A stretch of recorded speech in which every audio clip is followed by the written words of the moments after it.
Pambihirang pangyayari to, nag-walkout ang mga fans ng Philly, nasira ang araw ni LeBron James, hanep sa pang-aasar si Pat Bev.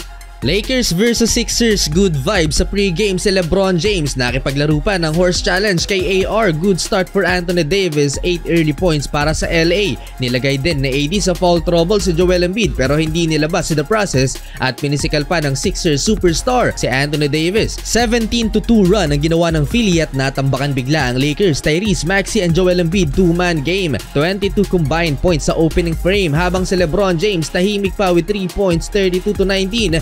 Naghahabol ang LA Lakers. Second quarter, panibagong milestone na naman ang na-reach ng number 1 all-time leading scorer LeBron James dahil nilagpasan na rin ni LBJ si NBA legend Kareem Abdul-Jabbar sa all-time most minutes both regular and postseason. Well, maganda ang second quarter performance ni LBJ pero hindi kasing init ng Lakers ang shooting ng Philly. Pat Bev, maniwala kayo sa hindi mga idol, ang 9 points na naitala niya sa first half, 3 tres yan ay kanyang season high pa lamang. Natambakan palalo ang Lakers. Marcus Morris off the bench, 11 points, perfect 3 of 3 from distance. Hindi masaya si LeBron, napatingin sa scoreboard kung kaya pang habulin. Anthony Davis sinupalpal din ni Joel Embiid. Last 2 minutes, nag-mini run pa ang Lakers at ang 25-point lead ng home team 15 na lang, 68-53 halftime.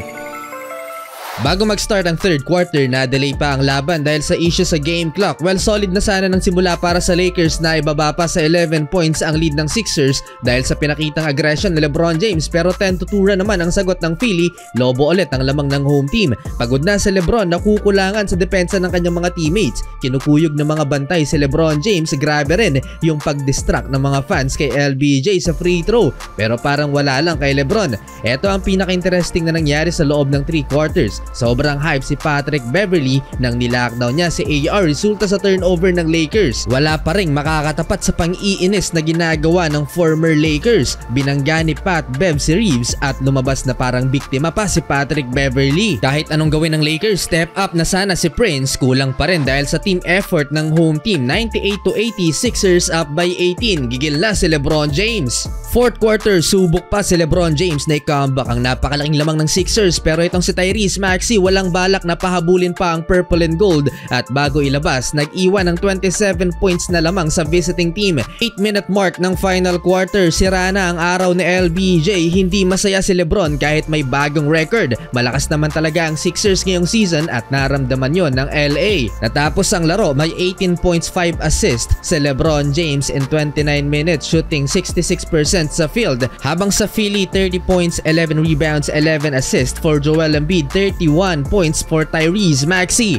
Isang pambihirang pagkakataon naman ito mga idol, nag-al sa balutan ang mga fans. Less than 6-minute mark sa final quarter, nag-walk out ang home crowd. Minsan lang mangyari to dahil madalas nag-walk out ang crowd dahil tambak ang home team, pero ito baliktad.